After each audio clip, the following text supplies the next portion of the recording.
ব্যক্তিগত জীবন থেকে বলছি। আর তিনটা জিনিস ইলমের সাথে খুব বেশি কানেক্টেড, এটা মাথায় রাখবেন। একটা হচ্ছে আদব। একটা কি? আদব। আদব রক্ষা করতে না পারলে ইলম অর্জন করতে পারবেন না। তাই আদব রক্ষা করার জন্য আমাদেরকে ওই জেনারেল লাইনে পড়াশোনার মেজাজটা ত্যাগ করে আসতে হবে।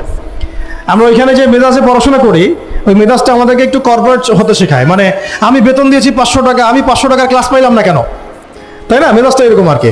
অথচ এখানে ওস্তাদের দোয়া নেওয়ার জন্য আমাদেরকে সিরিয়ালে দাঁড়িয়ে থাকতে হবে। এটা হচ্ছে এই প্ল্যাটফর্ম, এটা হচ্ছে ওই অন্য জায়গা। এখানে এখানে একজন নবী হয়েও মুসা আলাইহিস সালাম যুগের পর যুগ হাঁটছেন এমন একজন ব্যক্তির সাক্ষাতের জন্য যিনি তার চেয়ে বেশি জ্ঞানী। তার নাম খিদর আলাইহিস সালাম, যিনি তাকে সাথে নিতে চাচ্ছেন না। তিনি বলছেন যে ইন্নাকা লান তাস্তাতিআ মাইয়া সাবরা, তুমি তো আমার সাথে ধৈর্য ধরতে পারবে না। কিন্তু মুসা আলাইহিস সালাম তারপরও চললেন, বারবার প্রশ্ন করলেন, কিন্তু শেষ পর্যন্ত সম্পর্ক কিন্তু নচ্ছেদ হয়ে গেল।